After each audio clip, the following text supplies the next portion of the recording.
be advised, the opinions and views of the hosts and guests do not reflect those of the station.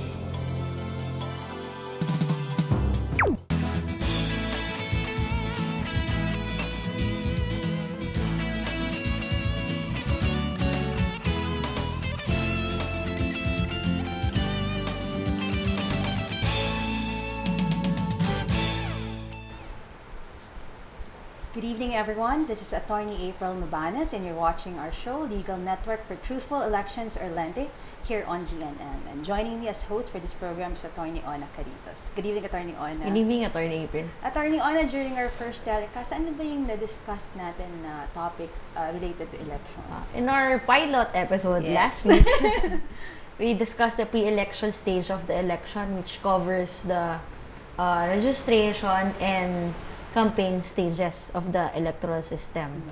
So, syempre, for this week, we go to the next level. No? We discuss yung pre-election stage. So, syempre, after that, we go na to the voting.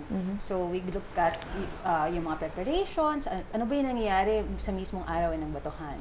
And also, to aid us in our discussion this evening, we have as our guest, first, we have election officer from the 2nd District of Valenzuela. We have Mr. Arman Mallorca. Good evening, sir. Good evening.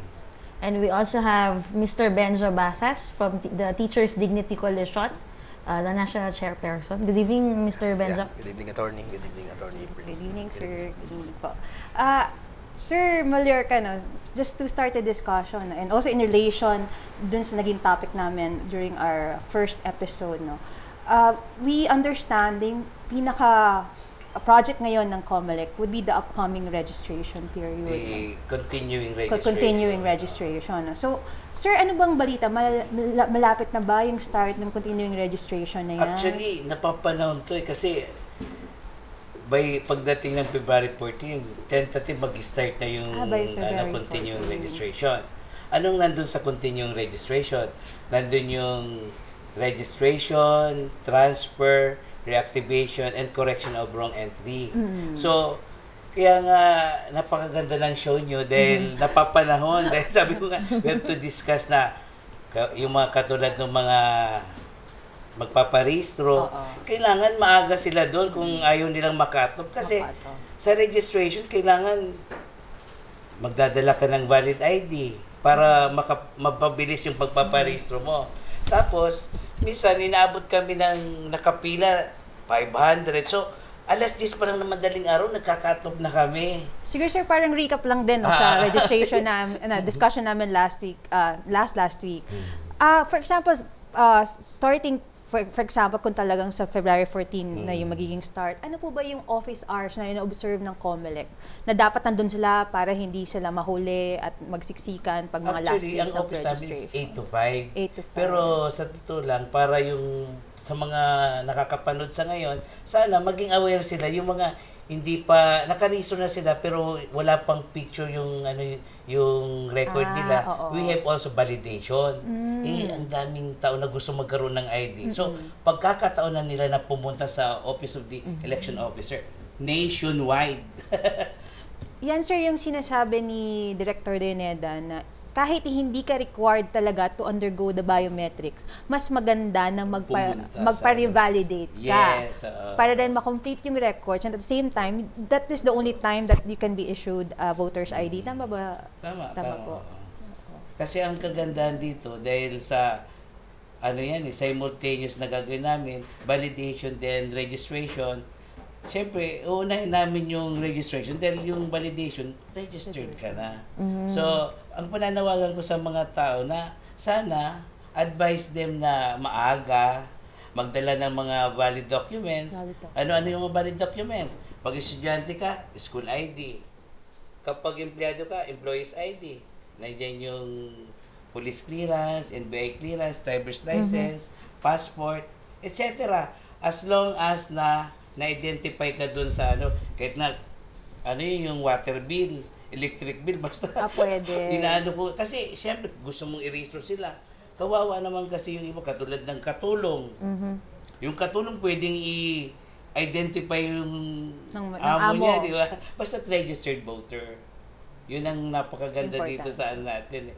Kaya sa Valenzuela, walang umuwi ng luhaan. Panay nakangiti.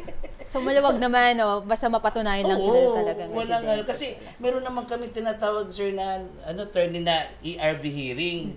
Ngayon, kung meron silang mga opposition dyan, di pumunta sila sa ERB hearing na, hindi naman taga Valenzuela yan. O di ba? Karapatan ng ano yan eh. Lalo nga political parties eh. Pinadadala namin sila ng notice. Meron pa pala yung mga 2 beses na hindi bumoto ng 2 general elections. Bakit kailangan sila reactivation? Kasi pagdating ng 2013, just in case magkaroon ng election, dahil nasa batas naman yan, mawawala sa listahan kasi hindi sila nagpa-reactivate. Like your case sa Sir mga Benjo, teacher. sa inyo, marami po bang cases ang Na-deactivate yung mga other than yung botante, yung teachers mismo kasi hindi nakakaboto? Yeah, that is very unfortunate, no? Especially in the case of teachers, no? Kasi of course alam naman natin that we are actually the facilitators of these elections, no? But then unfortunately and ironically, no, yung mga teacher pa ang nabibiktima nitong deactivation. Pero itong deactivation na to, sir, no, with all due respect to COMELEC, ay kasalanan nito ng COMELEC, no? At hindi namin ito kasalanan, ano? Kasi doon sa ating batas, especially during the manual elections, no, tayo ang mga guro ay allowed bumoto doon sa station, no? Or doon sa presinto kung saan siya umupo. And actually, bilang patunay, may 2 excess ballots, no, na ibinibigay ang COMELEC na ini-issue sa bawat presinto, no? In anticipation na yung mga teacher na nandyan ay hindi rehistradong botante ng presinto na yan, ano? So, meron talaga excess ballots, no? Ibig sabihin, kami ay nakakaboto, no? Ever since nakakaboto kami, no? Ang problema, yung presinto namin, kung saan kami aktual na rehistrado, walang record. Yung book of voters namin doon, walang record, no? And that is the only basis, no, for COMELEC, no, to check, no, if those voters, those registered voters really voted, no? And unfortunately, hindi naman nila naiisa-isa yon at mahirap kasi, no, mahirap. Alam naman natin na napakahirap i-account yan. Interrupt ko lang kayo. Bakit po walang record sa Book of Voters kung nakakaboto naman kayo sa yes, no? dating election? Good question, madam, no? Ang problema kasi bumoto kami doon sa presinto na hindi naman kami kasali. Ibig sabihin, doon sa Book of Voters na yun, wala naman yung aming pangalan doon. No? Supposedly, nandun. Kung ako ay nasa precinct B na nakaupo as a teacher, as BEI or BET, no, ang aking pangalan ay nandun sa precinct A. No? Maliban, no, kung ako ay pupunta sa aking actual na presinto, gaya ng ginagawa ko, no, dahil ang eskwelahan ko ay Baysa High School, ang aking presinto kung saan ako registered voter ay Santa Quiteria Elementary School. So, in 20 minutes, kaya kong makuha yun, no? At binibigyan ng privilege, no? Ang mga guro, no? Ng kapwa niya guro at ng mga botante mismo, no? Basta ikaw ay kilalang teacher sa community, kahit hindi ka na pumila, no? So, at least in my case, no, ay nagagawa ko yun. Pero, hindi yun mangyayari sa mas maraming mga teacher. Actually, ang DepEd, may estimate ang DepEd nung 2010 elections. Ito yung matindi, no? Tawag natin dito, pinakamatinding nangyari ito, no, na natuklasan yung deactivation, no, ng public school teachers ay nung May, no, kung saan nagkaroon tayo ng automated system, ng computerized system, no. Kasi of course, una, wala nang excess ballots, no, doon sa mga presinto, no. Padalwa, talagang hindi ka makakaboto, no? Kasi wala na, no? Nandun talaga yung mga pangalan, ano? At binigyan kami ng COMELEC ng konsuelo, pinatagal ng 30 minutes yung aming pagpunta, no, doon sa aming mga places of our registration, ano, na unfortunately hindi rin namin kinaya, no? Pero ang mas kine-question pa nga namin doon ay dapat, kasi although inalaw kami ng COMELEC, which is according to law, bawal dapat, no, kapag ka ikaw ay non-registered voter ng isang area, no, ikaw ay hindi maaaring umupo rin as BI, no, pero inalaw kami ng COMELEC, no. Sa resolution yan, Sir Benjo, during no? the 2010 elections, no, at medyo nakakatawa yan, ano. So, niresolve ng COMELEC dito ang problema doon sa pagkukulang sa BET o sa BEI nung 2010 first automated elections natin. Pero hindi nila niresolve yung issue namin ng disenfranchisement, yung right to vote, yung right to suffrage ng public school teachers mismo. 'Di ba? Ang ginawa sa amin ng COMELEC dito, sir, with all due respect to COMELEC, no, ay pinagtrabaho kami. Pero yung pangunahing karapatan namin bilang mga mamamayang Pilipino, which is our right to vote, ay hindi namin na-exercise. Sir Benjo, Ano po kaya yung nakikita natin sa TDC, sa grupo nyo po, para maging solusyon sa problema ng disenfranchisement ng mga teachers? Actually, noon pa man ay hiningi na namin sa COMELEC yan as early as January nung 2010 last year or December. Actually sumulat kami sa COMELEC. Paulit-ulit ito since 2004 meron kaming sulat sa COMELEC at Sa main office. yes, recorded ho yan 2004 elections and then nagkaroon tayo ng 2000 ang sumunod natin 2007 dalawang elections tayo nung 2007 and then 2010 two elections uli ito well, hindi ito nabigyan kaagad ng mabilis na solusyon. Actually, may mga pagkakataon like in 2007 elections, may mga binibigay na concessions, yung resolutions na galing sa COMELEC para yung mga teacher at least ay makaboto, kaya lang nung 2010 elections, talagang mahirap na kasi yung system may iba na, hindi na ito manual. Ito Sir Benzo, yung letter nyo sa COMELEC, ano pong nakalagay doon?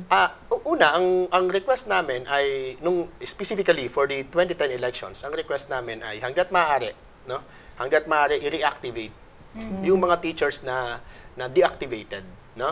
Pangalawa, para kami ay makaboto doon sa aming mga presinto, magkaroon ng kasi as early as January, sabi ng COMELEC resolution, dapat may sumiti na ng Department of Education, yung lahat ng teachers na maaring upo. So, ang isa pa naming hiningi ay reassignment ng mga teacher. Kung saan sila rehistradong botante at nakita na hindi sila deactivated ron, doon na lamang sila umupo. Sa tansya namin, around 100,000 yung disenfranchised nitong 2010 elections at napakalaking boto nito pwedeng mabago nito yung resulta 12-13 sa senatorial position. Actually, sir, and also sirs, na-discuss din namin yan, hindi lang with the case of the teachers, but also yung mga media person na nag-cover during the elections, na marami rin na hindi sila nakakaboto dahil nga they have to cover, Pati police. Oo, so one of the gusto nilang solution for that problem is yung early voting.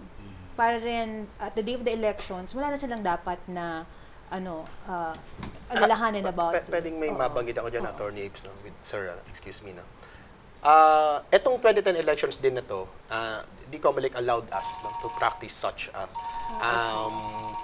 Ang problema ay hindi kami makakaboto, yun ang magiging problema namin. Hindi kami makakaboto ng mga local, Yes.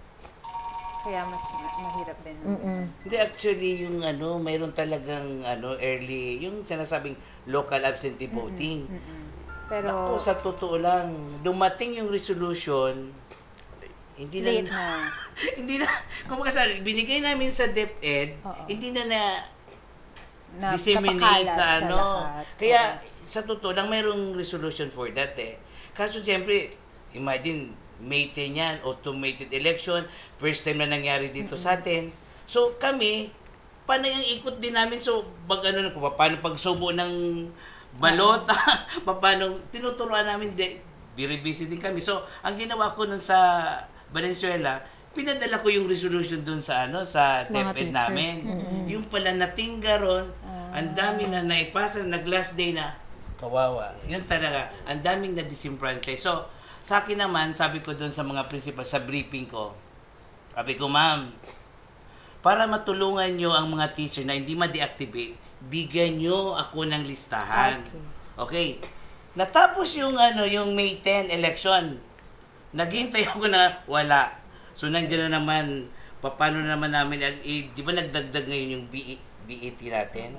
Nagdagdag, di ba?